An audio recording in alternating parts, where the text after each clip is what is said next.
Hi, it's Bram here from Whitianga Comics and Collectables, and we're doing episode 4 this week for our podcast on G.I. Joe, and I'm here today with Hadley. G'day. And Vaughn. Hello. Which you know from Star Wars podcasts and a couple of others. So, we're talking about something that I had as a kid in the early 80s. It's one of the first action figures I had after I got Star Wars action figures. So, the G.I. Joe, there was a bit of a difference there, and for me it was the more points of articulation with these figures, and it really made pretty much playing with my action figures way more interesting, because you can get a Star Wars figure in a headlock with a G.I. Joe, you know, you can actually bend his elbow up and get them in a headlock, you can actually way more posable, you know, and it made my action figure, my little battles, way more interesting. So Hadley, how did you first get introduced to G.I. Joe? For me, it was the toys, I'm pretty sure. I think more than anything I was into the comics more than, say, the cartoon. I thought the comics were really just great stories, just great individual character stories, big plotting arcs, lots of really cool stuff going on. But yeah, I mean, in my age group it was all about the toys, and it was one of those things that everybody in my friend group had, so it was, if you didn't have it, you had to have it, and you know, like you were always wanting to find that next figure or wait for your next birthday just to be like, come on, I need those new figures. But yeah, I mean, it definitely was just everything when I was much younger, but you know, part of it still is to me today. Yeah, I mean, it's everybody I knew at school pretty much had it. Even kids who didn't have anything would have one G.I. Joe figure. I do remember this. Probably more so than Star Wars figures, honestly. I don't know whether that's because the market was cheaper in the market, because there was a few more action toys around. Like, I think at that stage you probably had like Star Wars figures, you probably had your G.I. Joe, you probably had Mask, probably had, I mean, Micronauts had been around for a little while then, and there was all sorts of those sort of action figures, so maybe it was the price break then as a kid. Most people could afford it. Yeah. That's probably why it sort of come to that way. And what about you, Vaughn? Did you obviously you're the same age as me pretty much, and is that something you would have got for your birthday or Christmas, or would have been Star Wars figures? Well, I actually remember, I never really collected Star Wars figures when I was younger. I actually loved reading those more the war stories and the war movies and stuff. Like Commando and stuff like that. And I actually remember seeing my first, you know, G.I. Joe in the shop and actually getting Mum to buy it. It was $5 back then, and it was something like Rock and Roll, I think, the machine gunner. And was that your first one? Yeah, and which I've got right here. And I just loved the fact that it had realistic helmets, realistic guns, and it was fully posable. Whereas with the Star Wars ones, they were very limited in what you could do with them. And I think I just preferred the realism of these war toys, really. Well, especially the weapons, like, that's actually probably a big point, right? Because up until that, for our childhood, you're looking at Star Wars figures that had weapons, but they were designed. I mean, the Stormtrooper weapons were mostly designed off, say, a World War II German weapon. They were sort of like altered, you know, but they were still a space weapon. You know what I mean? They weren't a real. In its true sense, a real weapon. When you got G.I. Joe, those were modelled on actual weapons at the time in the military, eh? I mean, that's the cool thing. Totally. Well, you probably recognise guns a little bit better than me, but I think you, actually, as soon as I showed you this, you knew exactly what type of gun that's based off. Yeah. So it's an M60, that one. It's after Vietnam Wars happened, obviously it's the 80s. So it's like a third version of it, or something like this, you know. So it's not actually, but you recognise it. It's not a pretend gun. It's actually a little replica, isn't it? Like at the time, maybe like the A-Team was on, right? And the A-Team had they were pretty ridiculous. Some of the weapons, that were chromed out guns and stuff, but they were like stuff that was post Vietnam War. So that was the most, you know, accurate. The most up to date weaponry at the time. But they were releasing with G.I. Joe. It looked awesome, you know. So that's the toy line we remember, right? Because as a kid, the 3.75 inch versions are what we know, but they had a very different beginning. Actual G.I. Joe. So a guy, Stan Weston, he was looking. This is basically early 1960s, so 1963. He's looking for a toy line for boys, because you've got Barbies come out and they're dolls, right? And at the time, 1960s, it's very girls do this, boys do this, right? boys don't play with dolls, only girls play with dolls. So he's trying to come up with a concept for boys, right? Because it's like you only got half the market. You got Barbie, it's only taking out half the market. It's only got girls in it. So he's looking for the other half. He's like, I'll design a toy line that's going to appeal to boys, you know, and what doesn't with war, right? War, whether it's Navy, Army, Air Force, if you can get into that, the boys in the 60s, I imagine they would be all over it, you know. So he's designed an action figure, and that was the big difference, right? He didn't call it a doll. They market it as an action figure. So he designed this toy line of basically an army type figure who's Marine also, or a Navy or an Air Force figure. So in 1963, he sold his idea to Hasbro, who's had it ever since, I'm pretty sure. It hasn't changed, it's all still Hasbro now. All Hasbro, yeah. So he sold it to Hasbro at $100,000, and I imagine that was a pretty big amount of money in the 60s, $100,000. And so they've got 4 originals on that. They've got Rocky, who's a soldier Marine, Skip, who was a sailor, and Ace, who was a pilot. Also, during this, the UK had a version, right? So the UK version's done by Palitoy under license, Action Man. And they were actually pretty similar from the pictures I've seen.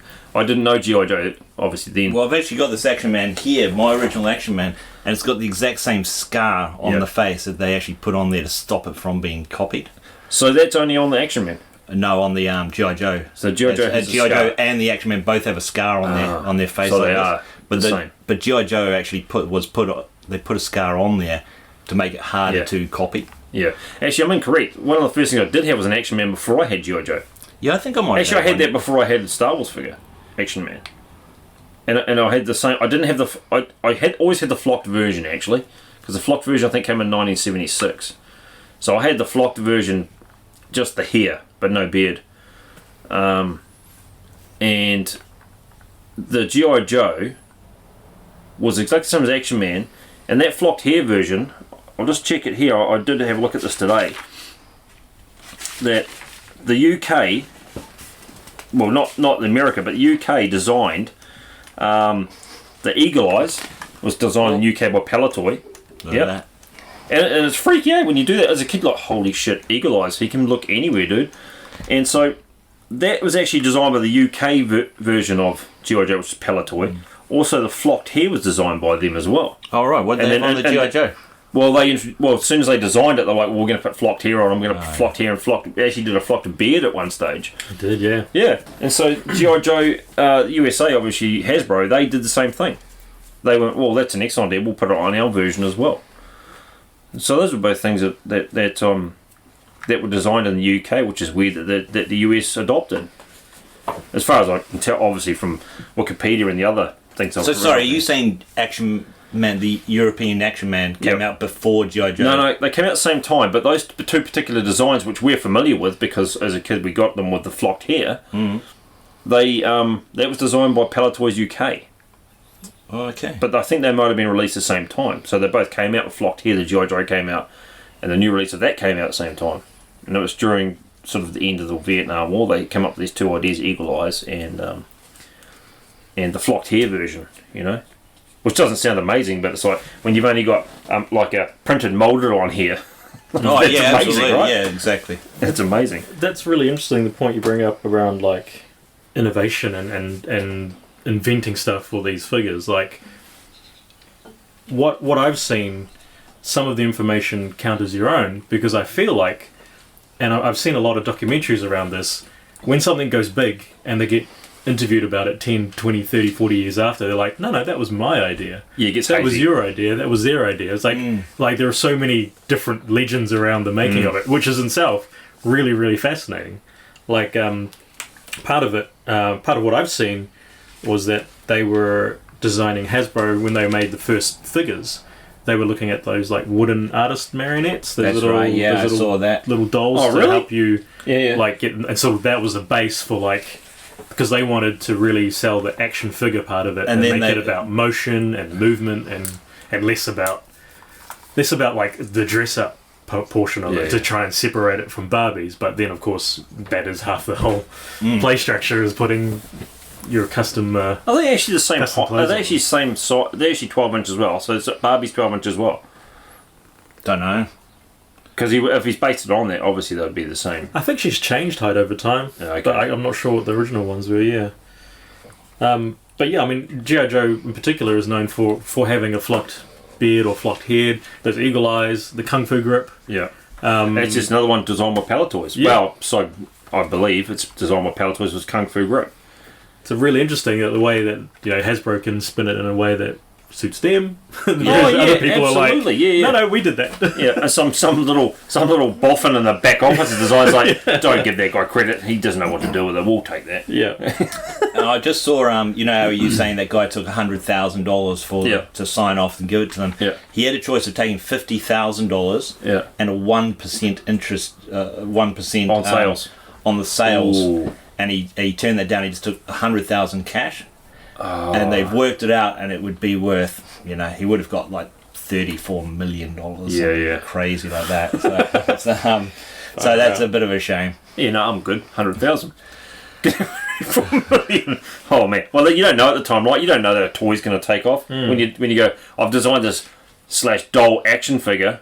Call it whatever you like, and you can. Oh, take some pride in your work, mate. Well, maybe that was. I don't know if that was just his job. I presume it was his job, just designing toys. No, I think he approached them, and they Yeah. turned it down at first. Oh. And then another guy who saw it went away and kind of tweaked it a bit, Yeah. and then got that guy to come back, and then they gave him the offer Yeah. to do away with it. But he signed it all over, all the rights, everything for that $100,000. Wow. Well, yeah. Yeah. But he probably thought in his mind, well, I can bank that. I don't know what's going to happen. Oh, $100,000. What Yeah. year are you saying that's? 963. Yeah, that's a shit ton of money back then, isn't it? Is that jet plane money? Like I that's living pretty large. I wonder if Yeah, that's, I think so. I think that's all right. $100,000. Yeah, you've come out of 63. So you've they've come out of the Korean War would have. I don't know when it ended actually, but it was in the 1950s. So the end of that comes out. I suppose you've piled a lot of money in for the Cold War into the Korean War or something. I suppose not a huge amount of jobs around, a lot of money. It's probably big money. It's probably proper big money, like driving on a limo money. So I suppose when you think about it, I don't know a huge amount about the toys back in the 60s. I mean, there's pressed tin cars and stuff out of Japan, and they were produced in America later on. And then you've got tin soldiers. I suppose they were pretty popular for ages. And then you had moulded plastic soldiers. G.I. Joe would have been by far the most amazing toy if you're a kid or a young fella in 60s through to basically 1983, 1982. It's for us it was Action Man, right? And so, but even G.I. Joe itself in America would have been holy. This is insane. This is so good. Until 77, right? I suppose the Star Wars toys we talked about before, they came out.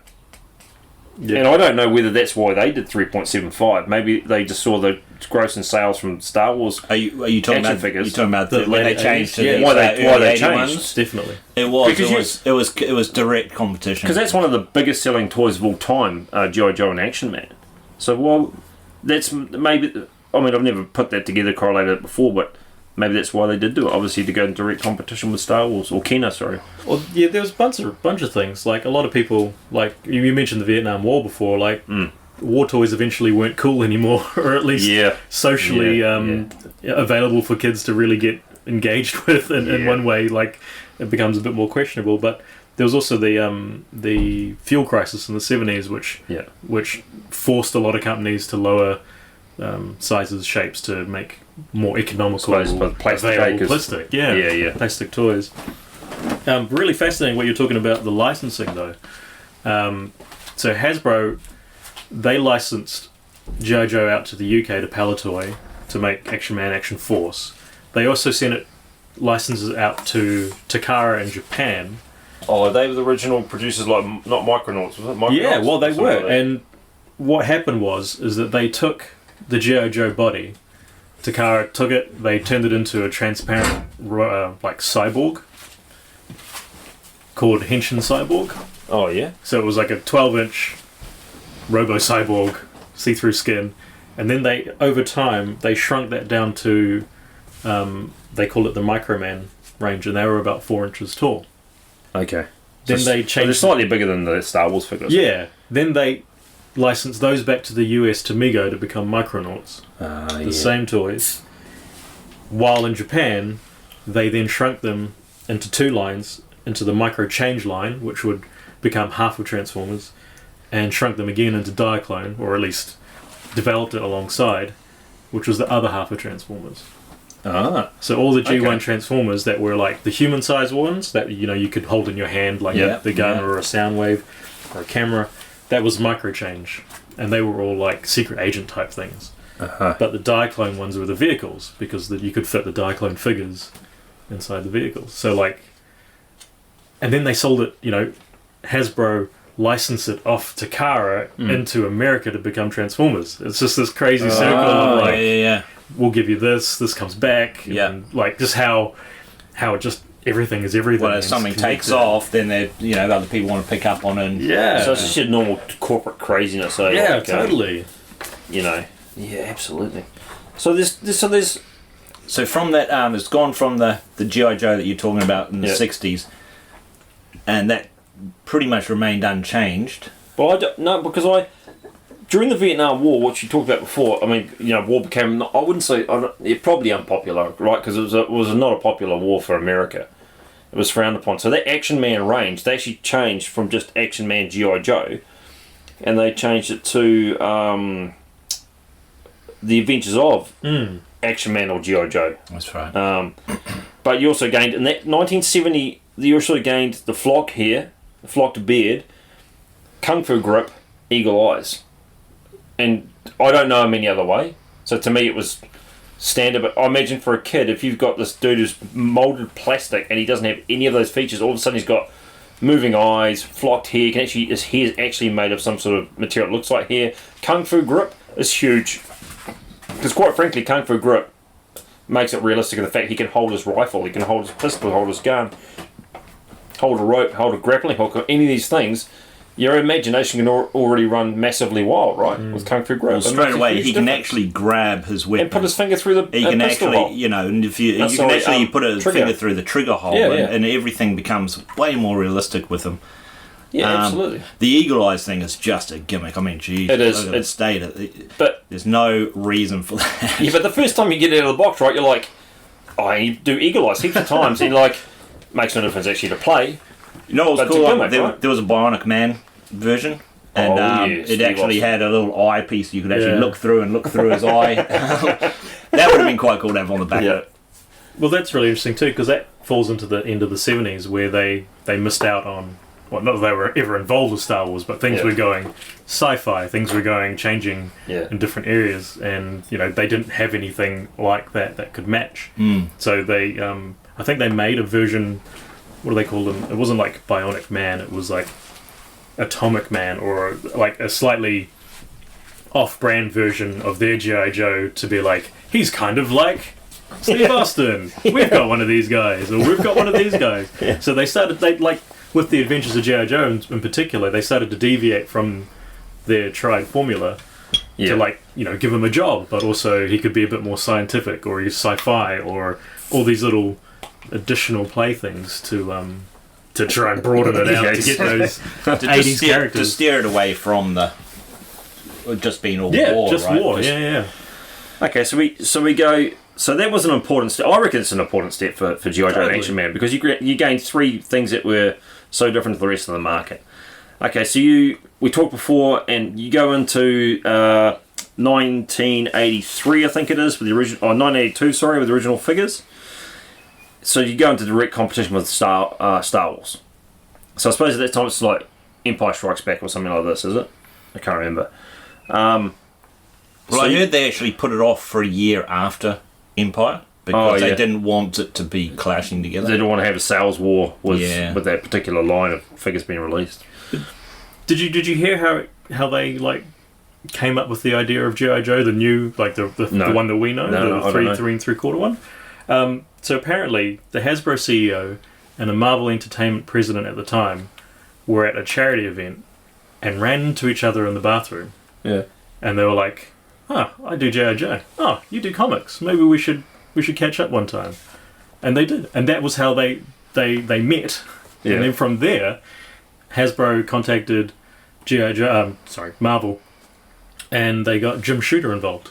And from there, Jim Shooter went and approached a bunch of people who would end up being Larry Hama, Archie Goodwin, and Tom DeFalco to start the comic book series. But not only that, they were developing the characters.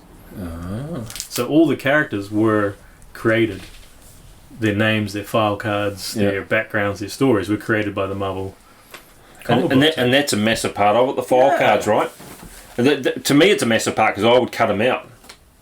Not particularly neat, but they were just like they would, they had the information. I was like, oh yeah, cool. These it added so much to it. Having a little story back on there, and code name, and actually a little, just making it a bit more personalised for them. And I cut them out and I actually kept them on file. And I'd pull them out and read them like I was. Did you have a little dossier, absolutely, brown paper folder, just to make it look like it's classified on it. Get that, spread it on the desk, have it all over like I'm top. Was it covered in red paint from when you painted all your figures with red? Not yours, mine. Because I'm looking at your figures now, Vaughn, and there's a lot of paint and stuff, like with bullet holes in chests and stuff like this. Well, actually, I was pretty good on most of these figures. The later ones where I really, I have drawn a bullet hole through the heart on this one. But the old toys, and this is another reason why I love G.I. Joe, was the actual the vehicles and stuff that went with it. Yeah. So we've got 1982, 3.75 inch range comes out. So same as Star Wars, right? So the scale's the same as Star Wars, which was good for me because it means you could play with the Star Wars figures and the G.I. Joe figures all together, have some sort of massive battle, because you gave you better armies, right? You could boost them up with a bit of G.I. Joe, boost them up with a bit of Star Wars. The only cool thing was the G.I. Joes had a bit of more articulation, And that's a really big point. Like to your point earlier about like you not really having the Star Wars but having the G.I. Joe. That's right. I had Star Wars figures, but I never bought, they weren't mine. I always sort of found them or given them, or at least they were given to someone else first, and then they were hand-me-downs. Whereas G.I. Joe, I remember, was like the ones that I would get for myself, the ones that I wanted, and were new to me. It was the first time I actually started collecting something was G.I. Joe, and actually because I was at the age when these came out new and they were hanging up, and they didn't all come out at the same time in our store for some reason. It was like one, and then a couple of weeks later there'd be a new one, and a couple of weeks later a new. So I was actually collecting them. They weren't all there and trying to figure out which one I wanted. It was just get it while it was there. Yeah. And compared to the Star Wars figures, and I'm sure this will upset a lot of people, but the G.I. Joe figures are inherently better figures. They are much better figures. As a toy, they were fantastic. Everyone said in that Star Wars one, it's shit all over Star Wars. Look, I can bend my elbow. Yeah. Can you do that, Luke Skywalker? Oh, you can't. Oh. The heads can turn even. And just heads turn, you can actually swivel the arm, so it can actually, they can actually hold a rifle and actually make it look good. So the first series though, the only thing they didn't have was a swiveling arm, but they actually had an articulation on their elbow. They had elbow articulation, right? Which is it doesn't sound like a lot, but it's huge. Yeah, and you could get like good rifle poses if you were on your one knee down, one knee up. Yes, you could lean into walls, around corners, and that was just that's true with Action Man, right? He's that's the important thing about talking about the G.I. Joe. What size is this? 12 inches, is it? Yeah, 12 inch G.I. Joe. They've actually taken all the articulation from this and sized it down into a Star Wars size figure. And that's a massive difference between Kenner and Hasbro, right? Is that the action figure that came out? Obviously, the articulation. It's not a huge amount more, maybe 4 more points or 5 more points, but it's huge in terms of play when you were a kid. Well, if Chewbacca has his crossbow, what do you have? Bloody something. What's it called? Something bow. Yeah, he had a crossbow, and the thing is, he's bowcaster. When he's actually, you nerd. When he's actually firing it and you're posing him, he's got it straight ahead and one, from the shoulder, shooting from the shoulder, straight arm, and firing. He's a dead eye, mate. If you're right in front of him, you're dead. Whereas with the G.I. Joe ones, you can actually pose them, get an actual proper stance, like you were saying, and one knee down, and on the. It just looks way more realistic. It's way more realism, right? The playability of it just seems so much more fun to me. And that goes back to the innovation too. Like they were pretty, they say that they were very big on innovating, whether it was them that did it or not. But Yeah. another thing they brought in was the ball jointed necks, which came out on later series. Yeah. So all those ones are just side to side. Yeah, but yeah. now you can look down. Yeah, now you can look up. Yeah. So they actually they got even better at the time. What year would this one be? Hadley? Or What figures What's this it going to again? be like, Series 3 or something? Falcons, maybe 83, 84? What, as early as that? No, this would be 85 or something like that, I'm sure. Well, so 82 is the first one. So let's get back to 82. You got the first initial series. You got you actually get a heap of characters, probably even more so than Series 1 of Star Wars. So you got Breaker, the Cobra Foot Soldier, Cobra Officer, so 2 baddies, which you could have multiple of, like actually Hadley alluded to. You could have multiple of, so you didn't need a heap of characters in Cobra because you had a lot of foot soldiers and stuff that were generic. You got Flash, you got Grunt, you got Rock and Roll, Scarlet, Short Fuse, Snake Eyes, Stalker, and Zap. That was just in the carded figures by themselves. And then for the vehicle drivers, you actually got Clutch, Grand Slam, Hawk, and Stealer. And then there was one mail-in, which I bet a lot of people would love to be mailing in for because it's Cobra Commander. And how good's that face shield, right? I never had Cobra Commander. I never had him either. No. No, neither. Not, I had the hooded Cobra Commander mail away, but not the face shield. The OG Series 1. But the hooded one's the earlier one, right? Hooded one came later. Was it? Was the face mask one? Yeah, was it was the the original was it? chrome. It's actually a way Titan cooler look. visor. It's a way. Oh, it's way better. I really prefer it. I really prefer the hooded one.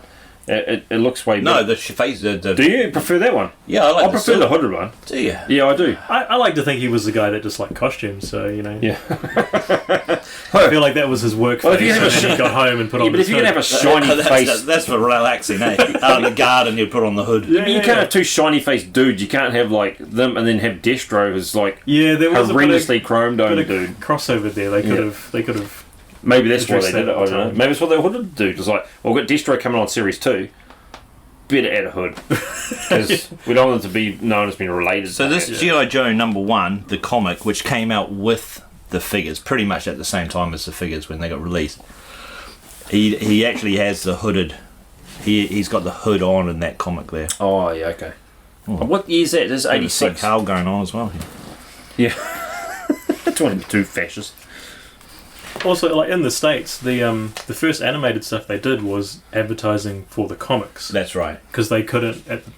They weren't at the time advertising the toys because there was some laws that were They were only coming through in allowed the 70s. 10% of flashy stuff like cartoon, Yeah. or animation or something like that, and the rest had to be Yeah, of the actual toys. and there was so it was something that it was called the ACT. It was some lobby group that lobbied the FTC to limit the amount of stuff sold to kids, how things were sold to kids, what was sold to kids, and the effect of that was advertising certain products. Because effectively, like, Sometimes. action figures are drugs for kids, right? Yeah. So you don't want people to be going way beyond their means, I suppose, to buy these things. And a good reason why most of these exist is because Ronald Reagan got a new dude into the FTC who just deregulated the industry, and they said, yeah, no, you can advertise whatever you like to whoever you like. Yeah. And pretty much that happened in 1981. So from 81 onwards, like the explosion of media around like G.I. Joe, Transformers, the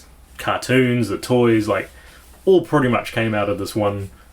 Well, not solely, but it was a driving factor behind the ability. The story I heard was that they were going to find it hard to really push these figurines and make them stand out. That's why they went to Marvel and said, we will put that comic on TV and advertise your comic. Yeah. Because then Who advertises comics? no one, and Marvel just went, yes, please, because they've never had a comic advertised on TV ever before.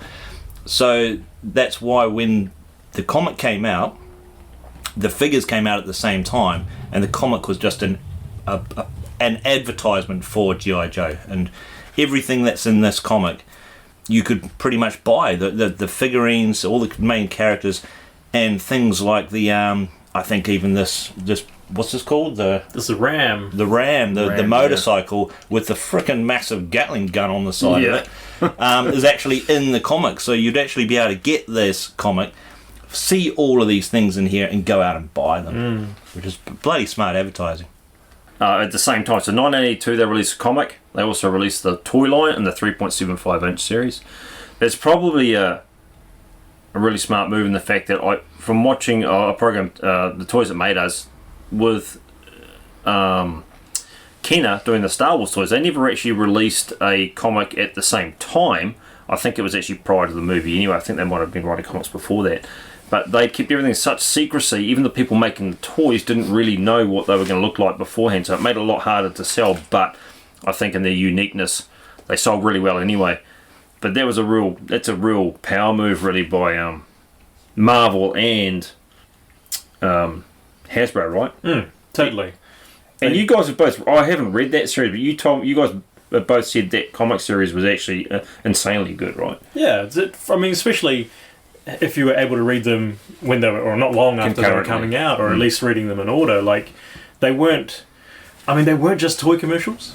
They did have like really good character stuff, they really good adventure stuff. They did get to the point where it seemed like there was an edict to push new characters because this toy was coming out. So they would change the team quite frequently to be like, hey, who's that guy?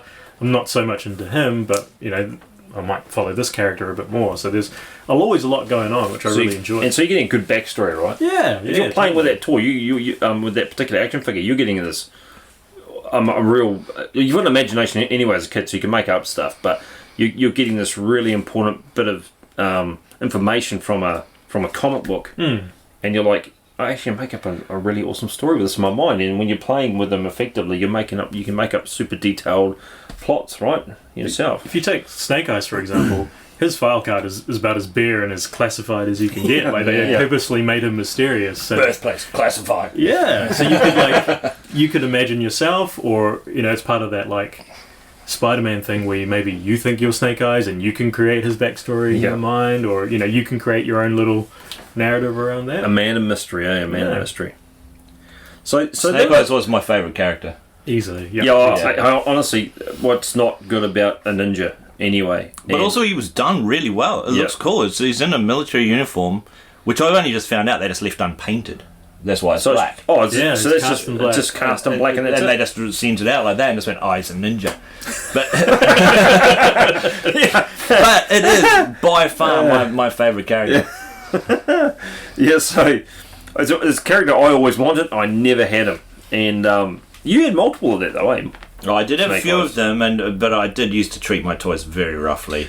Yeah. As the series progressed, his costumes got quite more elaborate too. Yeah. It's never as good as just plain black, right? Like version 2, which is the one after with the visor, is probably my favourite, but that was kind of the version that a lot of people. And it's got like a silver visor. Yeah, plated, sort of like a knight's helmet at the front. Like, it's exactly a knight helmet, and you're like, how did that make it into the thing and make it look cool? But somehow it did, and it worked. I suppose that must have been a really successful comic line, because to go to 151 comics. How many years is that, Bram? Do you know? Dude, 12, 25, I don't know if they were releasing 48. twice in a month or once in a month. I don't know. I don't know. I think it was once a month, and then they had spin-off as well. But so that's if it's once a month, 12 months. I'm no mathematician, but that's 10 years or something.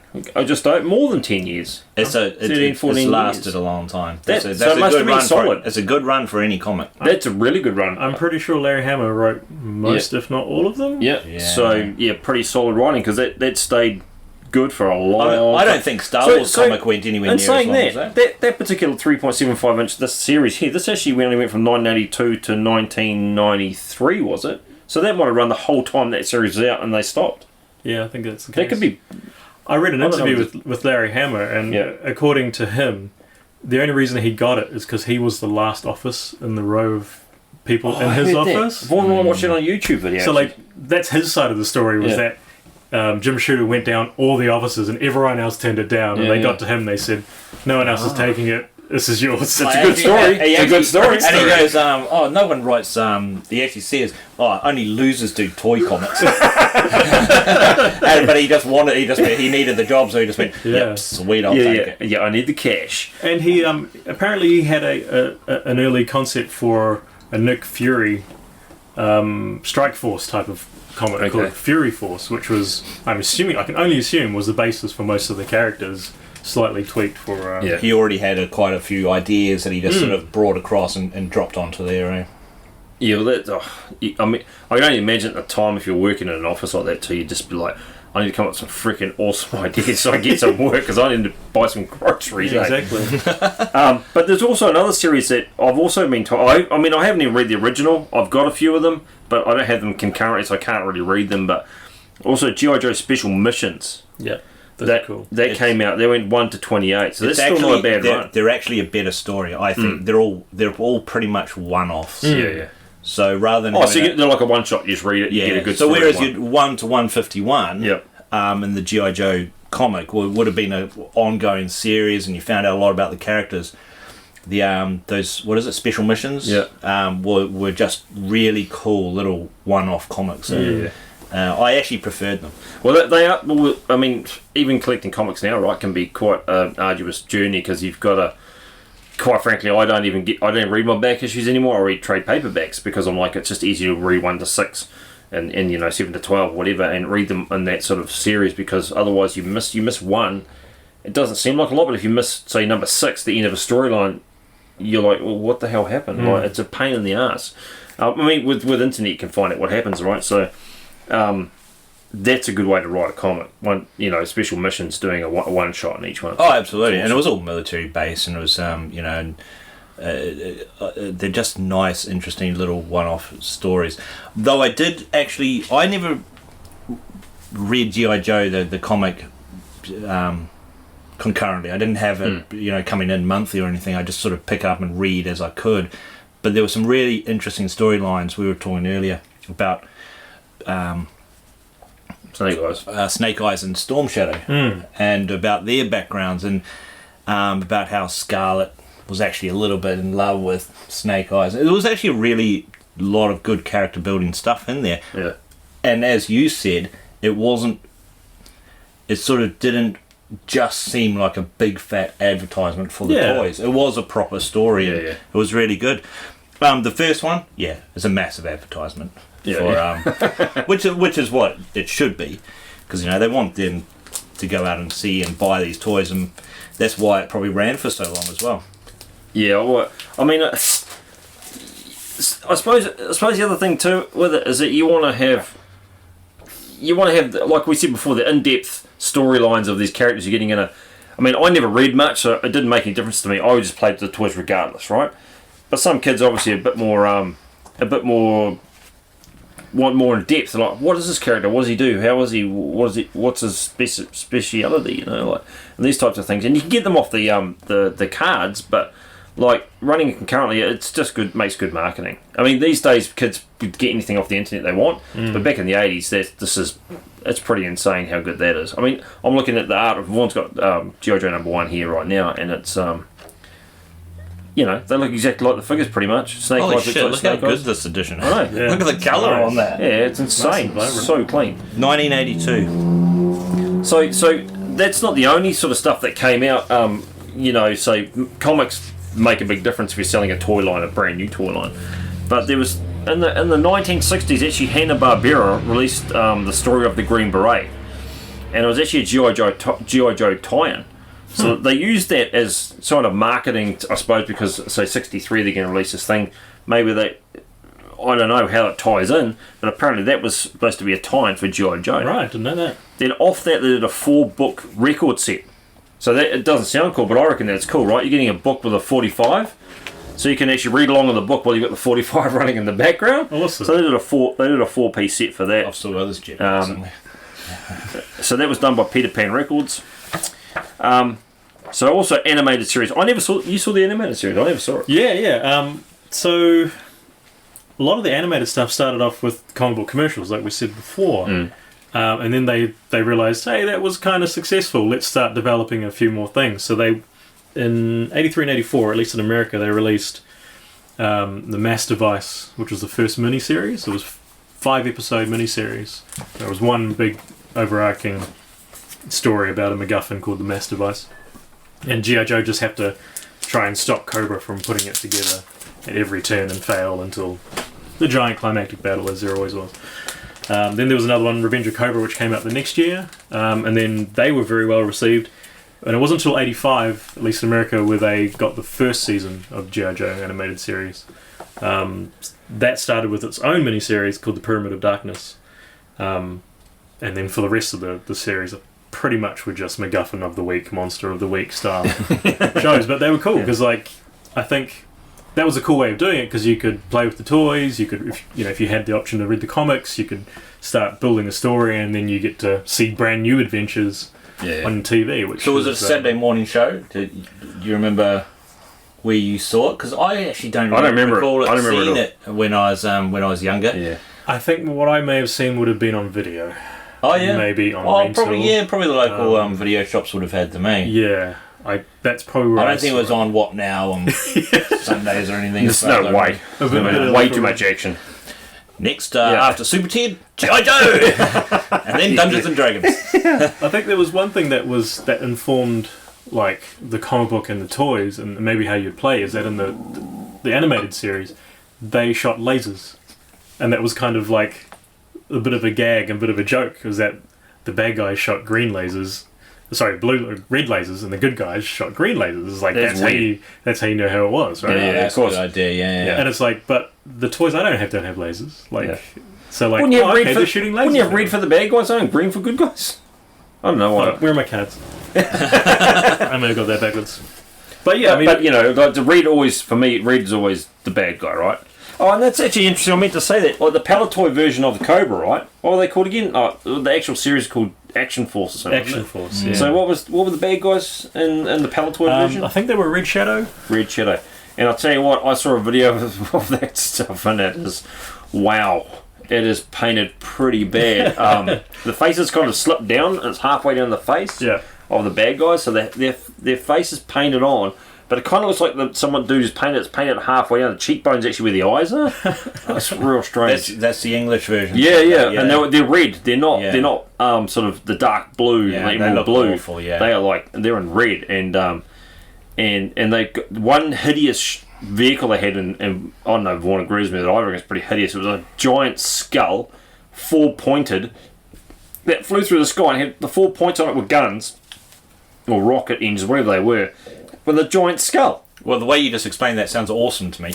Yeah, you'd say that. It was like a flying skull that looked like a TIE fighter. Like it was in that respect, from what I remember, kind of large. And I was like, I would have hated it even as a kid. I was like, it's terrible. I want it. Skull, man. Sounds awesome. I was desperately disappointed if I saw that. I'm like, I wish I'd just had the actual Cobra version. Oh, Mum, you don't even love me. You see.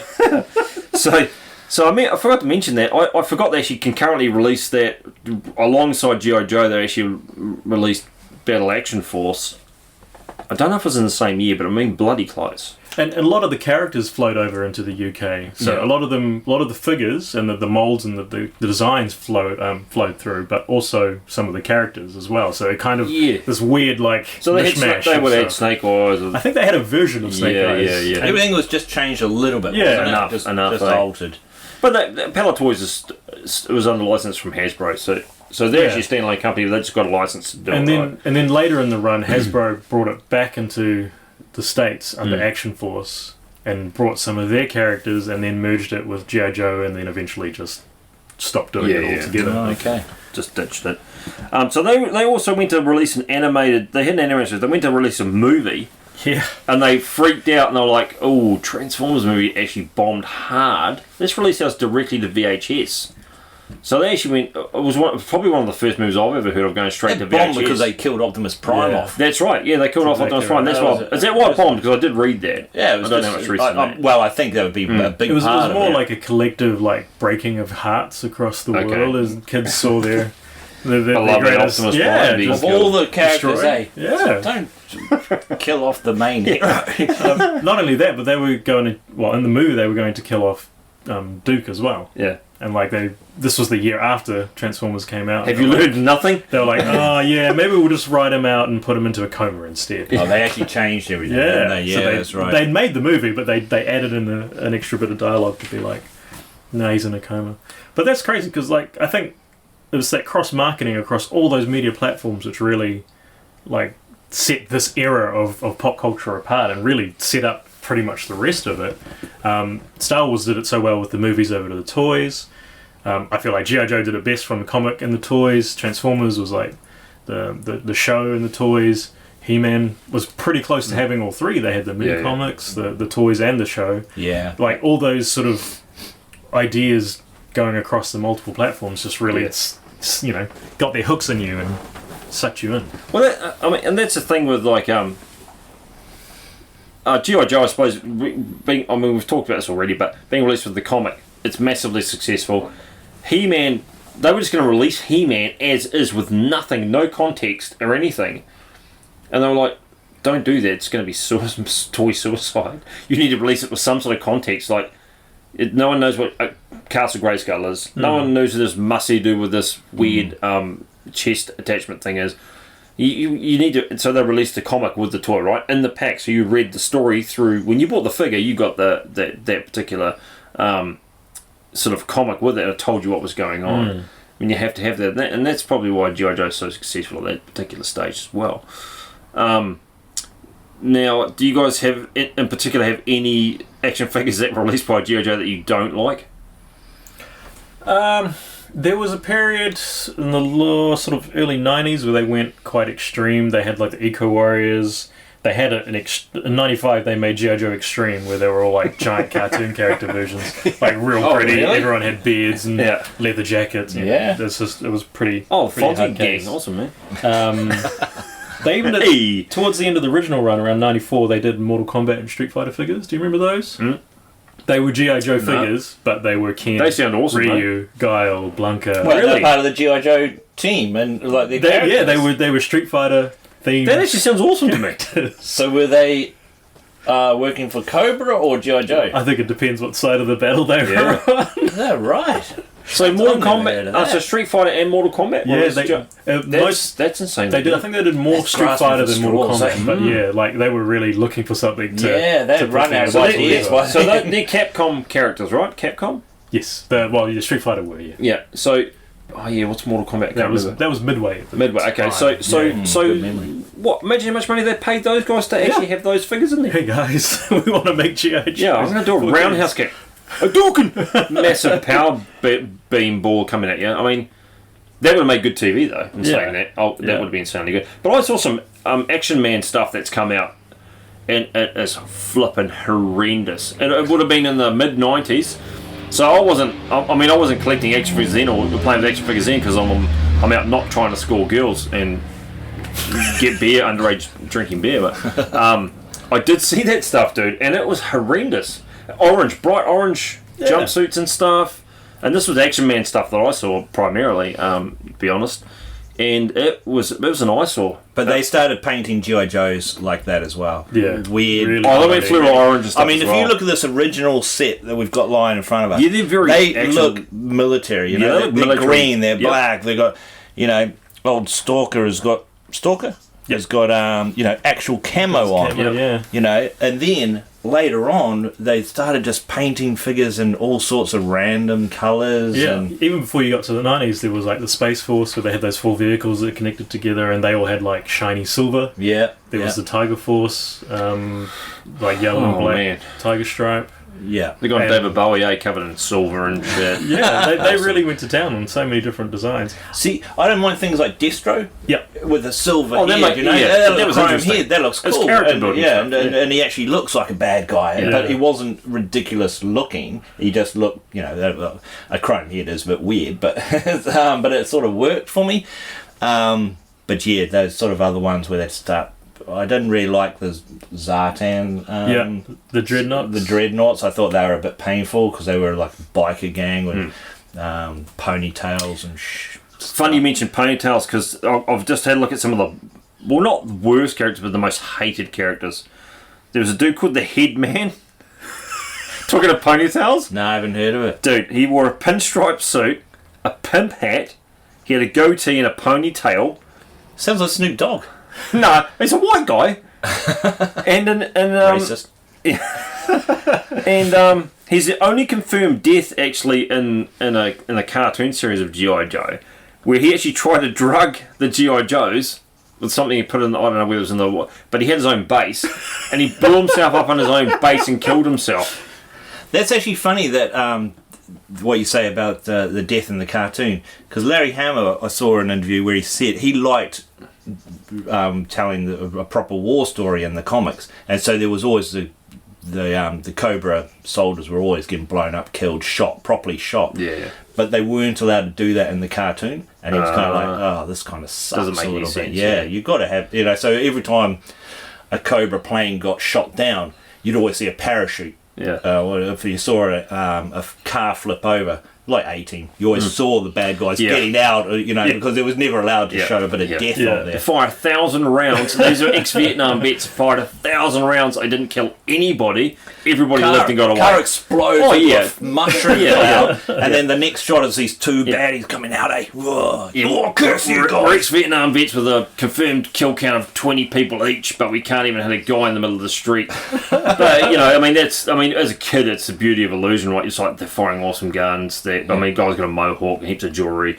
This is awesome. This guy's mental. This guy smokes a cigar.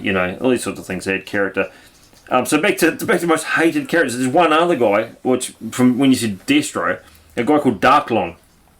This guy Darklon was Destro's cousin. He was also the ruler of. He was also the ruler of Darklonia. What's that, an island? Well, I don't know. Someone's made it up. Someone's doing some lazy writing. and anyway, he basically looks like a rudderless hippie, but with a walrus's head. Is this a figure that This is actually a figure that actually got released. Yeah. And they had this, I presume, on his ID card thing, like the guide card. And it's like his only redeeming feature is that he doesn't wear a shirt. / he does wear a shirt. It's just so super tight, it looks like his skin. But it's actually a shirt. And he has an anklet that's got a grenade on it.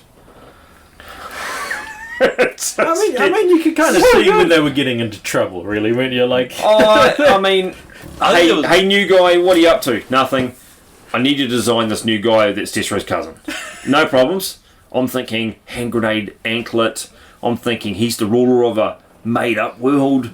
It's okay to have these ideas, but you've had kids who've had them since the 1982. It's gone more sci-fi, 1983, whatever it is. Stage, and like just adding new characters for the sake of it. If you'd stuck with the old original characters, OG characters, maybe a set of say 20 on each side, you could have, like you say, just developed them, make the uniforms more interesting instead of adding new dudes. It gets I'd love to know what his weapons were. well, he had a grenade on his ankle for a start, so that's probably not that handy, but it's like... Did he have a winning charm, maybe? No, I don't know. But he doesn't look... Charismatic smile. They didn't even make him look like Destro did give him a shiny face or anything. Like, they should have done that. There was one guy I did have that was actually one of... Yeah. This is not a children's show, but let's not go about cocks for one. Stop acting like one then. Yeah. There's one figure I did have, which is one of the most hated. Oh, yeah? It's William the Fridge Perry. Oh, yeah. I had that figure, and I thought he was awesome because he was quite a bit bigger than the other figures from my memory. He actually had a shirt. A football shirt. Like a NFL shirt. Yeah. His original. I think he's San Francisco 49ers or whatever, or the Chicago Bears, something else. I can't remember at the time. But his weapon was this. I remember it so well. It was like Thor's hammer with a really long handle, but the hammer part was a football. Yeah. So stupid. The hammer was a football. He was one of Doesn't make any sense. He had a team, and he had like two other guys that were all awesome. Like, I don't think the other two characters were based on real people, but they had like one of them had like faux football armor, but with bullets and stuff. On it. And another one, I rember that. Like they were going Mad Max with it. They're going full on team with it. Was that the time they had like? Oh, that was too early for the electronic backpacks. Did you ever see those? No. So Stalker had like this black uniform, gold and stuff all over it, and he had this massive backpack you pegged in. It was easily almost as tall as he is on his back. Excellent. But it had all these sound effects and stuff on it. Oh, yeah. Oh, that's pretty cool. It was very, very, very 90s. Oh, so as bad as Vaughn's, we've talked about this in the past, the shitty windsurfer. I forgot, actually came in a backpack broken into about 10 pieces, and the dude carried it on his back. And when he carried it, funnily enough, the windsurfer didn't just fit on his back perfectly. It was actually about 4 foot above his head in actual scale. It was horrendous. Well, imagine how long that would take to carry around a backpack. It's the size of him. So incidentally, if they Which is quite cool about another thing that's so good about these figurines. Oh, Stalker needs a repaint there. Oh dear God, not you. The cool thing about these figurines is a hole in the back where they came with backpacks, so you can just plug them straight into there. I really enjoyed little things like that, the backpack, Oh, it makes it interesting. visors on the helmet, the cool as weapons. But then look at this ridiculous windsurfer backpack. Look at the size of that on there. By the way, Bram, it fit in here, plus all the attachments go on the side. The sail. Oh, the poles and stuff. Yeah, so there's still, it gets about this wide, but it's about at least 2 figurines Yeah, wide. I mean, without adding anything into the backpack, it looks like he's got a James Bond gyrocopter jetpack on his back. Yeah, Exactly. we're looking Inspector Gadget I mean, type material. I hope their medical insurance covers stuff like that. Oh, he's not lasting Spinal past insurance. 28. He's like, I'm done. I'm straight to Compo, ACC. I can't even walk anymore because I've carried this stupid effing My lower back is killing me. windsurfer around, and I've never even gotten near water yet. I'll tell you what, Bram, I probably made this windsurfer once, and then I put it all back in the pack, and it never got played. Well, because you know what? Because you were massively disappointed like me. Yeah, and you know what? I had to cut out about 12 bar. How many barcodes was it? I can't even remember. It was horrendous. Ton of barcodes. Yeah. I think though, when you bought a vehicle, like I've got a little mini tank there, and you actually got given some extra points for the flag points. That's what they're called. They're called flag points. Yeah, good call. And then I waited about 6 months for this to turn up in the mail. And it was a pile of disappointment. So there's one other thing. There's one other character which I never saw, but he was called Robo Joe. Never seen it. He was a really shitty version, basically, of RoboCop, and his face was half melted, and basically was like supposed to be like the $6 Million Man. It was a guy who'd been killed, and they're like, we can rebuild him. That was the Joes going, we can rebuild him. They rebuilt him, and he looked shitty. So Robo Joe was another super hated character. Instead of letting him die an honourable an honourable death, and then putting the flag on the coffin and chucking him out of an aircraft carrier. We're gonna put him back together against his will, and cover him in chrome. Was that the? No, not even. Not even chrome. No. Probably told his wife he died. Get her to sign a few forms. Yeah, I'm so sad. Boo-hoo, he's a robot now. But yeah, he's massively bulky. It's kind of like he's kind of like Two-Face, but half of his face is kind of melted like this, but the other side's completely normal. So it's why are you rebuilding him? Rebuild his face. What the hell? So they literally built that scene out of RoboCop with that guy's face, very similar. Half melts off. Yeah, so they just got the first half of his face and the rest was robotic. So I know it was a figurine that got released, but he must have been part of the show or something. I suppose we're talking 90s, so he looked massively bulky, like a lot of the Power of the Force stuff. And you could rebuild my body, but you couldn't give me half my face back. I can't rebuild faces. I'm not a freaking face engineer. I do bodies, mate. And so that's what's happened. You can rebuild it out of your cock. Yeah, but nothing else. Yeah. But yeah, that's Robo Joe, and I've never seen him. I've never seen him. I'm going to look him up actually because I'm actually interested to see him. You told me, Bram, about this one. I've got a printout of it here. Oh, he's going for the printout. I have. I've done a bit of research for once. Iron Grenadier trainer, codename Rowdy Roddy Piper. Yeah. Well, WWF is right up my alley in those days. I love it. Rowdy Roddy Piper, Jake the Snake Roberts, Hulkamania, Ric Flair, all those guys in WWE, fantastic. And so they've actually got a figure, Rowdy Roddy Piper. Yeah, Rowdy Roddy Piper. I thought you told me about this actually. I thought I had him, but I don't. I can't. He's got a kilt. He's got a kilt on. That's right. No, I don't. This is actually from. I don't think I did. He got released in 2007. Yeah, I never had. That's quite late, hey? There's no way I had that. 2007. Oh, mate, he was still a celebrity for a long time. Rowdy Roddy Piper. I just can't believe the kind of figures that they were just grabbing out and just turning it into. He's still a personality. In America, remember, these guys are still personalities for years and years after, too. Like, I seen him on It's Always Sunny in Philadelphia. They called him the Maniac, and they did like a wrestling show. So that would have been the late 2000s. Was he on that? Yeah. Oh, was he? Yeah. So he was on that as well, even. Do you know the first celebrity member of G.I. Joe? No. You'll know it as soon as they say it. Sergeant Slaughter. Oh, yeah, he was a wrestler too. Yeah. Yeah. But he was really early on as well, wasn't he? And I think he even got to own his name. So wherever he went, he could be Sergeant Slaughter, no matter Awesome. what he did or where he went. Because he had the lemon squeezer hat, the aviators. Singlet on. Yeah. And He was quite a common figure as well. Yeah. Like I knew a lot of people had him. I didn't have him. I can't remember if I had him or not. It was really popular. A lot of people I don't have one. Yeah, I don't know. I wasn't popular. I just had the popular kids have it. My cousin had one. He had 2. So another thing I found out too is Hasbro produced a G.I. Joe that had 21-point articulation, and they patented that so no one else could use it. So they had a figure. I don't know what figure line it was, whether it was Sideshow Collectables, whatever it was. 21-point articulation. I suppose the wrists would turn. Yeah, wrists, elbows, shoulders, probably halfway the biceps. Sometimes the bicep has articulation or double articulation. Who's bending here? Or sometimes I do. Even like Marvel Legends sometimes has that. On like Spidey has like articulation actually on the top of his bicep and stuff, and the shoulder moves. Yeah, but then the stomach moves. There's double articulation in the abs as well and stuff like that. Most modern figures are like 30 to 35 plus. Oh really? I wonder what period that they were doing. Because Marvel Legends, some of those have got huge amounts of articulation. Totally. Right? Oh, right. Their shoulder actually has articulation this way as well. Butterflies and stuff. Yeah. Jeez. So they actually patented a 21-point articulation at the time. Oh, I suppose it was groundbreaking. What else would you put a patent on it? You know what they didn't trademark or patent? The term action figure. Oh, really? Is that a G.I. Joe term? That was Well, they patented that, right? Yeah. I mean, sorry, they came up with that. Yeah, because they didn't want to call a doll. To make sure that it wasn't a doll for. Yeah. Well, you know when your kid going to school in the '60s one go, I just got some new dolls to play with. They go, all right, mate, we have to sort this. We can't be talking like that. We're going to kick the shit out of them. Give us your lunch money. Yeah, exactly. So they called it an action figure. So that didn't happen in the first place. So what was your kid up to? He's playing with dolls. Or we'd kick your ass as well, even though he was an old man.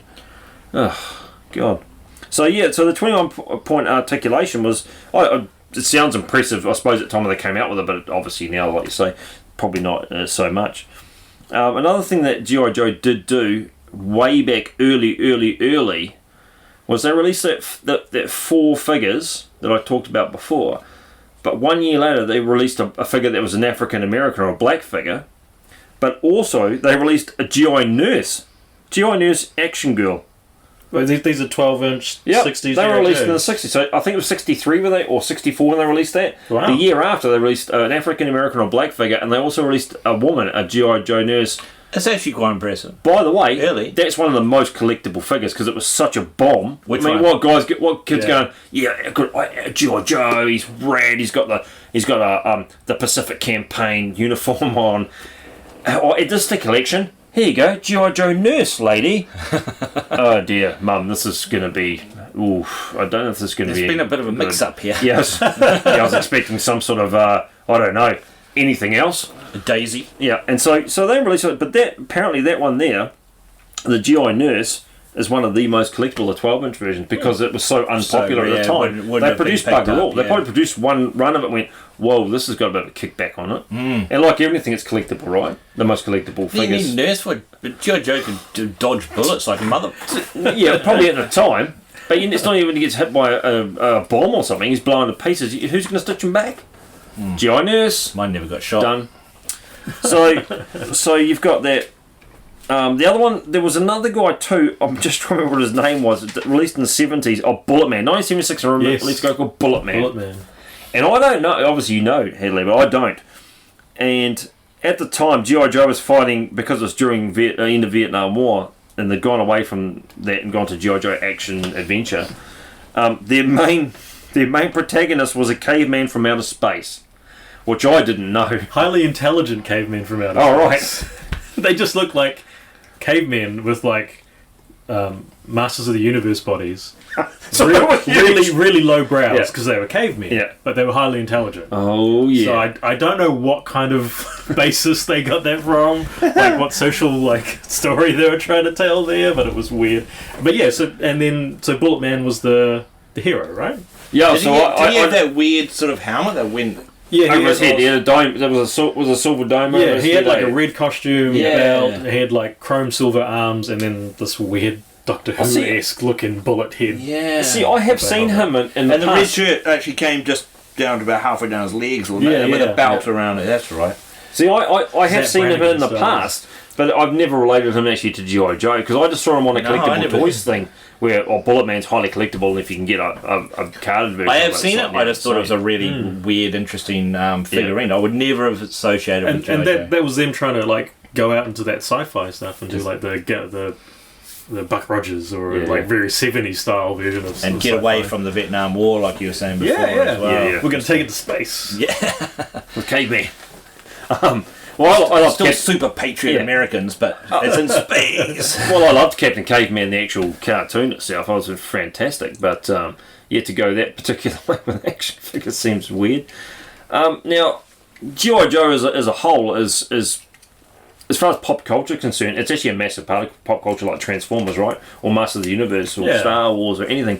It's another massive piece of the puzzle, and it reaches every part of pop culture, right?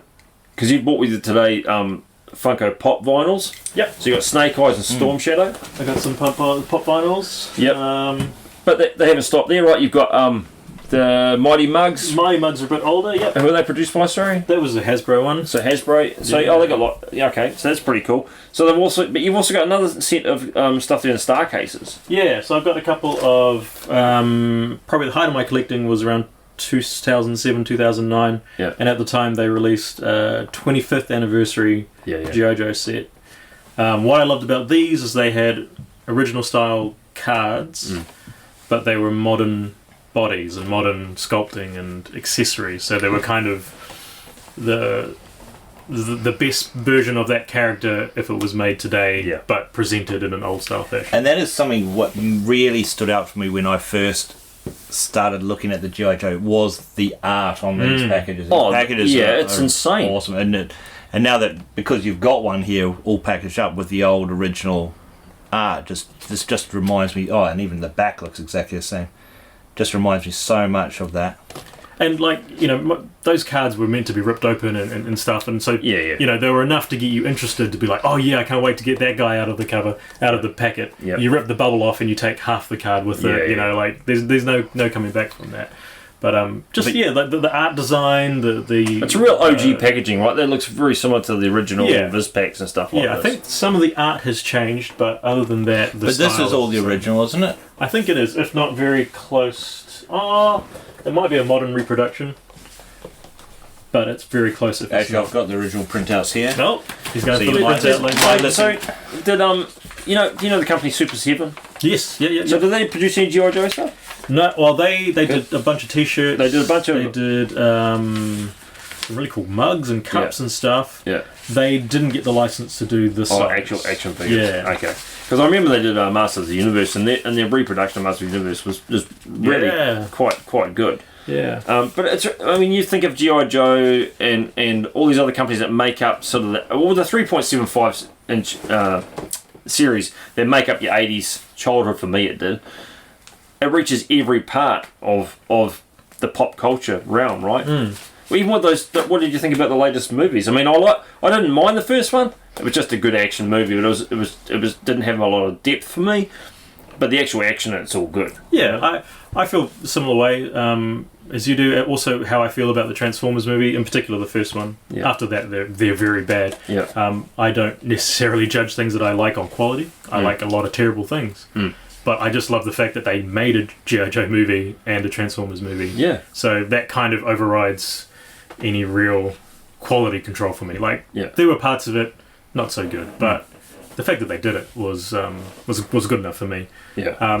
I don't know about Snake Eyes' lips in the first movie though. I don't know why they felt like they need to give him lips on his mask. I haven't actually seen it. I haven't seen it. I've seen it, but it is a bit. I mean, it's not. To me, it wasn't a breaker for me because although I do like Snake Eyes, it wasn't sort of like I wouldn't go, oh, it's ruined Snake Eyes. For me though, that is. But I'm not as. Was his mask moving? No. It was just. It was just, like so. He had a very detailed, sculpted chest suit. Yeah. You know, gives him. I mean, Ray Park, the actor, does have lots of muscles, and that's just fine. So they sculpted it to highlight it and make it a lot of look better on film. And then they gave him sort of like a ridge across the top of his helmet, his mask, his visor, and then they gave him a nose and a mouth and a chin. like quite clearly It's really, delineated. when I think about it, it's quite odd. But, like thing, not like a Spider-Man mask where it kind of slopes. Yes. They actually gave him chin. It sounds and ridiculous. everything. It really does. sound ridiculous. really So does. sculpted lips on a mask just doesn't really Yeah. sound. You know, even. Nah, it's ridiculous. Yeah, and that's a small thing. Like, but otherwise, I enjoyed it. Like, it's a terrible movie in some respects, but Yeah, I enjoyed it absolutely. nonetheless. But it's absolute action fest for. Yeah, You want an action? You want 90s style action? It's action fest. Even though it was produced in 2000 or whatever it was, the latest one. How many are there now? 2. 2. Yeah, Yeah, there's 2. Third one's on the way. Channing Tatum was in the first or second one. I can't remember now. He was in Bruce Willis was in first the and second one. Oh, was it? Yeah. Bruce Willis showed up, and The Rock showed up in the Yeah. second one. Yeah. And the third film, Snake Eyes Origin, has been pushed back to next year. See, that's one I could get Snake into. Eyes Origin. Yeah, I'd get into Oh, that. yeah, that could be quite cool. Yeah. Yeah. So you've got these collectible cards which I'd never seen before. Yeah. So they come out in the 90s. These are... I presume. They look older. Oh, 80s. 86. Sorry, 80s. Sorry, I meant to say Yeah. 80s. Yeah. So, yeah, these are what's left of my humble collection of trading cards. Some of them have file card art on them. Some of them... Oh, look. You remember that one? Yeah. The hang glider. You said us throw them. Nothing says deadly like being shot from a hang glider. Well, nothing says accuracy like attaching a gun to a hang glider platform. Well, it's got a 30 caliber rapid fire mini machine gun on there, Jesus, Brad. ass! And I mean, the artwork on these just reinforce, like, you know, you don't have the toy in your hand, but you've got a card that looks like the toy or That the picture of show. Scarlet's So great. It's really nice. a lot of vehicles, a lot of shots from the cartoon show. Also, Actually- I forgot to mention that one of the best things about G.I. Joe as I got a bit older was the Baroness. One of the hottest ladies in action figures of all frickin' time. And even in the comics or anything, Baroness was like, whoa, that lady's hot. I don't know why was it the it glasses? just It was the stood out. glasses, Yeah, right? I Yeah. think so. I think I don't know. I mean, I know why. And She was boobs, attractive. maybe. Yeah, because she was attractive. That she had plastic boobs. she was very sexy. Yeah, I mean, honestly, as far as action figures are concerned, that's one of the best. I mean, Scarlet, she's redhead. It was quite nice actually having Scarlet included in the first wave of Actually toys that have a got woman in released. it, yeah, A well, woman, Well, yeah, Um, Princess Leia, I suppose, in Star Wars, but yeah, but I mean, she's actually quite a good character on the whole thing. Now I just saw. Sorry, I only go back. I just saw that picture there of the aircraft carrier. Yeah. The largest. Is this correct, Hadley? The largest sort of play action figure platform produced. Yeah. So I can't remember how big it was. 7 feet long. Nearly Holy 8. It was a bit over shit. 7 feet. Was it? Nearly 8, I think. It was the USS flag, and to me, I think the vehicles was what sold. Much like Star Wars, it was the Yeah. vehicles that really sold G.I. Joe for me. Yeah. I've only ever seen Well, the two. F-14 Tomcat's quite large. That's like Yeah, Sky Strikers are yeah, about that yeah, big. it's long, and its wingspan comes right out. Yeah. I've only seen 2 of these in my life. I saw one when I was a young kid in Hawaii. They had one at like a toy Whoa. store set up, and I was Okay. like, "Oh my gosh, I want one of those." Never saw one again until maybe 5 or so years ago. There was a pop culture meetup. I think it was a fanfare in Mount Roskill. Yeah. And I think his name's Adam Jones, 80s Adam on Facebook, I think is Okay. his name. He has one, and he took it there, Wow. and it was glorious. Wow. Yeah. It was beautiful, and it was, as long as I think he had 2 tables stuck together. He had the whole thing set up. It had a microphone that you could, you could announce to the crew on the deck, like, Oh, planes you coming in, actually better called get out of the through it, way, or Yo, Drew, come up to command center. yeah. Yo, Drew. And you could safely fit a Sky Striker, a Dragonfly, and maybe a Conquest X30 on the deck, and then still have people working around it. So it's very wide. It's really wide as well. yeah, So it was pretty wide. So if you got the F-14 Tomcat, what's it called again? Sorry. A Sky So if Striker. you had it on the aircraft carrier, it actually looked to scale probably. Close, Getting yeah. close. Yeah, Man, very that's close. good. That's actually pretty cool. Um, You know what I'm thinking right now? This is going to sound crazy. If you knew you were going to die, you could have a real Viking wedding, Viking funeral by being encased in the 7-foot aircraft carrier, pushed out into the ocean, and someone fires a flaming arrow at you. That would be awesome. And the plastic would just melt around you, and you'd just perish. what a in the way to water. go, though. That'd be freaking What a awesome. way to go. Vaughn's thinking about it. He's like, yeah, that is pretty cool. I wish I thought of it. I'll fire the arrow. Oh, I'm not dead yet. Other vehicles More's I a really pity. loved. I really love the Night Raven, the Cobra Night Raven. It was the black stealth plane that they had. It was an 18 Warthog, eh? Oh no, that was the Rattler. Oh, okay. The Night Raven looked like a Blackbird, an SR. Yeah, like what SR-17. they originally used the X-Men had as their piloting around plane. That thing. I never had one of those. I always wanted one, but it was the counter to the Sky Striker. It was like the big badass thing. One vehicle I remember which I always wanted and never had. It was more of a base actually. Was the Cobra Terradrome. Yeah. Man, that thing was cool. It had the Firebat, the red plane that came out the middle, circular, and you had all those bays and people could like hang out around. Couple of stories, eh? Yeah. Amazing things. Another vehicle which I remember, probably because it was probably the worst vehicle that I remember. It was like a it looked like a Portaloo. Yeah. You may know which one I'm talking about. It was like a Portaloo on a trailer. That's sounding awesome. And you're supposed to take it up into battle, right? And then you don't know what it does until the very last moment when you need to unleash it on Cobra. The walls fold down, and there's a dude in a seat with the missile rack. And that was the entire vehicle. The name's escaping me right now. Awesome. But what are you supposed to do with that in battle? Yeah, that's a How do you know where you're gonna? Oh, who's wasting their ammunition on a Portaloo though? When you actually find out, oh no, it's a SAM missile site. Guys, we need to bring Cobra into this very distinct place over here. Yeah. Don't worry, I'll be weaving through with my windsurf. You got in your backpack, Vaughn, humping across the desert. There's no water. There's going to be a bloody oasis coming up. Why did you tell me to bring this? Well, I'm with you. I reckon the vehicles were absolutely a huge part of it as well. Like when I was young and I got this motorcycle Ram with the... And you can take the side cannon off and it becomes just a regular bike. The figures actually look amazing on it. Yeah. It's all scaled. With articulation, they actually look like they're riding it. Yeah. And it's good. It's quite smart to have the tyres pumped up there. Yep, that's true. It's quite good because with the shield over it, all you do is you just chuck the hands in, and it just looks like it's nice, simple. But it's quite a realistic looking motorcycle. And a lot of the really early stuff was like the Tomahawk was the big helicopter, the Dragonfly was like another helicopter, and they all looked to scale. Yeah. They all looked like they existed at the same time in the same place. As they got through like the 90s, of course, things hotted up a little bit. You got a bit rad. There was one tank that they brought out, a G.I. Joe one, and the name of it just, as an adult, cracks me up. It's called the Persuader. Yeah, have you ever seen the Persuader? Rapey. It's like this giant. Was that the remote one? Was it? No, it was like it looked like a giant wedge, like a door wedge, with this big like elevated cannon on it, and that would just like roll through and persuade Cobra to stop being bad guys. Like a big train scoop. Just and it's just like this massive cannon. You're like, I don't know. As an adult, like calling a tank the Persuader. Yeah. I'm sure the kid of me would have loved the name. Yeah. But as an adult, I'm like, I don't know. I quite like that. For a tank, the Persuader. Well, persuade the shit out of you. Probably perhaps the main thing with G.I. Joe, though, too, in all seriousness, is that sometimes the super accuracy of the actual weapons and everything else are pretty awesome, but the ridiculousness, I suppose, of as it developed, I suppose you had to come up with new ideas, and you probably just couldn't get away with having your standard, with videos and movies coming out with all the, because we didn't even have VHS until sort of the 80s, and you'd see these movies and all those things you couldn't see on normal TV because of censorship and what else. I suppose you had to get a bit more radical, I suppose, in the 90s, and you had to become a little bit more persuasive with your imagination and those types of things. But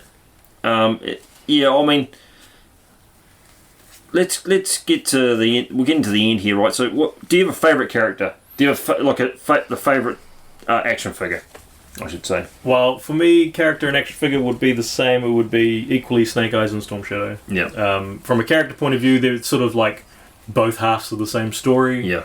And they're both ninjas. One's a black ninja, one's a white ninja. Yeah. Perfect. That pretty much sums up my love for G.I. Joe right there. What are you, Vaughnie? Favourite figure or favourite vehicle? Or I completely agree with the Snake Eyes Storm Shadow. They're two really good looking figures. And then when I started reading the comic really made them come alive for me, and there's so much good backstory about what they were doing. And then I have to go back to my little motorcycle here, the Ram. Yeah. I mean, I just had so much fun with that when I was a kid. The figures look amazing on it. They're tough. It's got a huge Gatling gun on the side, which is pretty ridiculous, but it looks good. I've kind of ruined it by painting blood all over it, which isn't the flashes. But I hate to think like that was like driving full speed with that Gatling gun going off next to it, the minigun. It was just about throwing the bike into a spin or something. Dude, the original TV ad's got a kid pulling a wheelie with this like this. He's just shooting planes in the air, awesome. I love that you Doing added paint to backflips. it though. Like you adding paint to it, you creating your own story and narrative, like that makes that real special. I really, of course I really it does. dig that. Yeah, It gives it lots more depth as a kid. You're like, I actually can paint it. This is no problem. And then obviously Vaughn painted everything after this. But they had amazing stickers that came with all these decals, these things, like even which I really enjoyed putting all these sort of things on when you're a kid. Well, it kind of made like a model, right? As well. Yeah. Just getting to do two things. You get to like do a model, put it all together and stuff. Get all your decals on. You're like, yeah, it's ready to play. Then you've obviously painted yours like a maniac and kind of probably not made it, not ruined it, but garnished it a bit. You know. I got a question for you though. Yeah. So like, of all the other characters that I like, probably the one I like the most are the Vipers, just the standard Vipers. Like the motorcycle helmets and the backpacks and the big vests and stuff. Like, if I was going to cosplay anyone, it would have to be a Viper, because I'm not fit or anything enough to pull off being a ninja. What JoJo character would both of you cosplay as? You're gonna say Baroness one. I'm going to say Scarlet. I knew it'd be a woman. Probably probably just a regular Cobra soldier. You know, nice. I love the Cobra soldiers. I reckon they're amazing. I love the fact you can buy the same character and have 10 of them, and you've got an army to fight against. You know, and it's simple. But I mean, they look just as good as any of the GI Joes. The Cobras. I love the Cobra logo as well. Yeah. Oh yeah, an actual Cobra. It's freaking awesome. Yeah, I don't know. I would, if I was going to pick one, I'd probably go Cobra Commander or any of the or Deathstroke, because I'm bald, right? And I could paint my face silver pretty easy, and so it's no problem. Spray paint it silver. But Cobra Commander, and the fact that I like the hooded version of him. Yeah. And what we did talk about this, like they got the original had the silvered visor, but with the Cobra style helmet, but the hood, I really like the hooded version of it. It looks really, really good. Yeah, I don't know. I mean, going back to favourite characters, I don't know about the action figure itself, but Cobra Commander's voice on the cartoon always cracked me up, and I was like, I actually love it. I love the character of it. Yeah. The old, and he talked like that, you know, like a snake, and it's I can't do it, but I mean, I just remember it so well, and I never even watched that much of the cartoon. I mainly just, but yeah, if I had to, I'd be choosing Cobra Commander again. I think just because they made it such an interesting character, made his voice really whiny and high pitched from the cartoon. It made the character for me quite cool, and I never had him, but he was just a cool character. There's a really interesting storyline in the comic where Cobra Commander pretty much retires. Yeah. And he wants to spend more time with his son. So he goes, now screw this, I'm out of here. And then there's this other Cobra soldier. He just shoots him straight in the back and takes over. That's actually really sad. Am I right? I think you are, yeah. Yeah, That's actually really sad. But he's just going, I need to spend more time with my son. What am I doing? This is ridiculous. And then this guy just takes over his whole life and becomes Cobra Commander. Well, essentially you can just put the hood back on, right, and just talk different, and people are like, well, why happened to his voice? Oh, never mind. But his son's wondering why he's just become a massive dick now. And that was quite a good, storyline through, as side by side with the Storm Shadow and the Snake Eye stories, and then the rest of the war type stuff going on as well. It was just I really loved that. They built such a lot around the characters. Had a good character base, right? Amazing! But really, and that's when you're reading that and you've got the figures. The figures become so much more than just. You see connections that you may not have put together yourself. Absolutely. Through interactions in the books, or actually those are bad guys, or actually they don't like each other, or whatever. And now moving forward, this year in particular, the new range of G.I. Joe figures are slowly making their way into the country. The G.I. Joe Classified series. Have you seen any of these? No, not at all. Okay, I was hoping to show you one today, but my son's hid my red ninja. Yeah, I don't know where it is, Dad. You look for it, eh? Yeah. But so they're a new line, 6-inch figures. I prefer that particular size, Yeah. dude. I mean, I really like They're the very Black Series collector-friendly. Star Wars. Yeah. Not even from the any articulation purpose, but actually in a Viz pack, they're like super accurate. Yeah, and so they've done a few interesting things. The first sort of images that came out about them, they're all modern interpretations of the classic characters. Yeah. Some of them have questionable design choices, but they all tie into the character, or at least the old versions of the character. Slightly bit more technological. They don't have real guns anymore. They have laser blasters or some kind of technology that hasn't really been explained yet. So why have they done that? Just to get away from no one's really mass sure. shootings or something? Quite possible. I mean, not tie into anything like that. I suppose promotion of any sort of weaponry for kids. Yeah, because Lego did that right back in the day. Aimed for kids?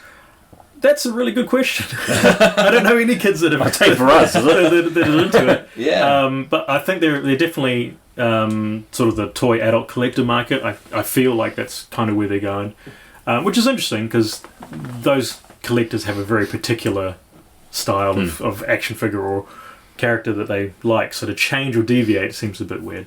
But a lot of people have noticed that the guns resemble actually resemble Nerf rifles. So because that's a Hasbro line as well, I wonder if they're trying to play down the real weapon part of it by doing that. But cross promotion. Yeah, maybe. Well, because Lego's been super staunch on that for a little while now. They haven't. You can't buy a weapon with a Lego figure. Yeah. Oh, even if you're doing a superheroes range or anything like that, there's never a weapon. Don't get a pistol on the side or anything like that. Well, I suppose like when they do the action figure of the Falcon and stuff, he actually, like in the movie, he's carrying dual pistols, right? And you never see a weapon, and that even since I think the last lot of that sort of carry on was maybe even just that they did knights, and they had like swords and spears and stuff like this.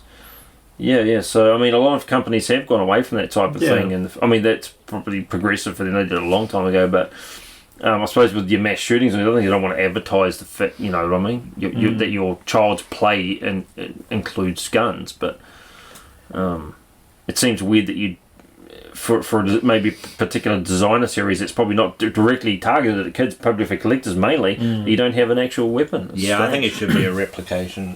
Of what it was. Yeah, well, if you had this particular first series, right, and they actually have weapons that are based on weapons at the time, you should be doing that now with a collector series. Yeah. In all honesty. I mean, there's a lot of third-party companies making replica weapons in that scale, so maybe they feel like they don't need to when other people will do it for them to sort of clear the air of any legal issues. The first wave hasn't hit New Zealand yet. They announced Snake Eyes. They did a special edition one that you could only pre-order from Hasbro's direct customer, Hasbro Pulse. I was about to say, he would honestly be the...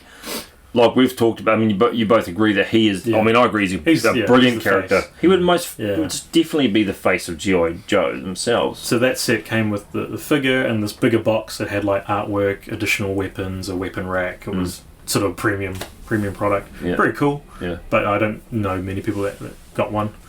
But the first wave was Snake Eyes, Duke, Scarlet, Roadblock.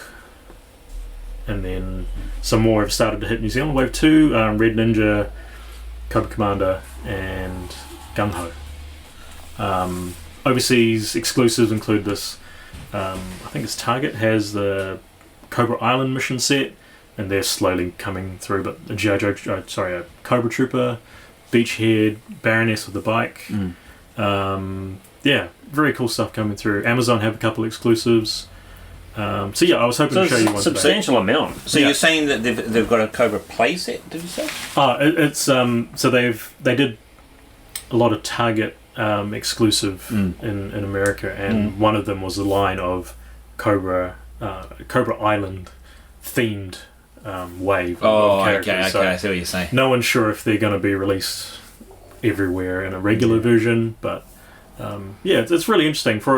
To start off with, everyone was kind of dubious, but the fever's out there. People are clamoring at them, and once you get to see a figure, their articulation is amazing. They've got ankle pivots, they've got neck and head joints, so you can push the neck back and then keep going with the head. Yeah. Double jointed abs, or every other major articulation. But the detailing is great, sculpting is great. A lot of reuse, and that's kind of the charm of G.I. Joe as well. But a lot of buzz about that right now. But also with stuff, the collectible stuff anyway, and especially if it's that premium market, is that you've got a lot of people now too that probably a bit younger than us even, that have probably chosen not to have kids or buy a house and just save their money and have a disposable income. They have the money for that type of thing, right? Yeah. And then so that's, you can target that. You know that you can get this premium price for a premium product, and perhaps that's the way to go.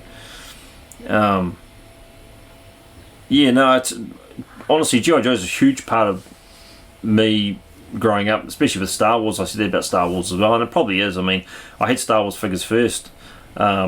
They came out, but at the same time I got Star Wars figures, I got an Action Man. I had the Action Man for a long time. He was my mainstay, and I had an original flocked hair version, and I don't know if they did one flocked head and they did one with flocked head eagle eyes, because I got a second one. I had Dash Head too, and then I had the G.I. Joes, and I don't know how much it's affected you guys growing up, but it affected me quite a bit, because imagination grew so rapidly, like going from the 5-point articulation Star Wars to multiple articulation G.I. Joes, and just the play you could have as a kid, and the collectability of it. Now even people hunting these things down, trying to get them uncarded. Yeah, it's huge. Trying to complete lines of things. And well, I heard Hadley ask you a question before. Yeah. About how much did this affect you in choosing your job later on? Oh, I'm going to the military, probably a huge amount, because just seeing all of these guns. There was other things that, like G.I. Joe, even the cartoon. I never watched a lot of it, but I was into war, so I would watch things. If it had explosions and machine guns being fired and all these sorts of things, and even the play you do as a kid, and hiding dudes, and having. I actually had. Was there a figure Tunnel Rat or something? Tunnel Rat, yeah. I had Tunnel Rat, and I'd actually seen. He was a good figure. He was based on Larry Hama, the character. Okay, so I mean, that was one of my favourite figures. I probably only had 10 or so, but the Vietnam War had happened, but there's a lot of things on TV. The Vietnam War, like a Tour of Duty and the other things you saw, and so that probably just added to it later on. I joined the army and did all those things in it, and probably lived all those things I wanted to do as a kid, firing off machine guns and stuff like this. But certainly it would have affected a lot of kids back in the day. I mean, it's so collectible now, even, and you look at around, people are actively hunting these things out on eBay, and I mean, like Vaughn's figures, I mean, they're pretty well battle worn now, and they do need to be fixed up with a few O-rings and stuff to bring them back together. But that's because they've got so much articulation, and the bodies are very movable. They are strung together with an O-ring. It lasted that long, dude. And even this one, this one is just about to break, so I won't pull that one. Stop doing that. That's just age. Those O-rings have just have gone brittle. Everything else, the toys have lasted very well. Well, I'm very impressed. They've all got their thumbs, and they've all got their crotches. It's just the rubber band that's gone. You actually brought that to. That's actually quite an important thing, because actually do these normally break? Thumbs break, dude. Do they? Because I would put the wrong guns with the wrong dude, and dude's gone down, take his weapon, and so you get with two machine guns. I might take the gun out of that hand, because I just wedged that in as tight as it would go. But yeah, I mean, if this breaks, I'll be so pissed off. I've lost my head. I think it's freaking awesome. Just leave it. I'll get it out, Paul. Get a hammer. Don't you put any of your sausage fingers into your hand. But yeah, so that's us pretty much for G.I. Joe, and I hope you guys enjoyed it. It probably brought back some memories. So thanks for listening to episode 4 G.I. Joe with Hadley. G'day, thanks for having me back. Vaughnie. Cheers, mate. Thank you. And that's us signing off. Thanks for listening. I hope you enjoy. Goodbye.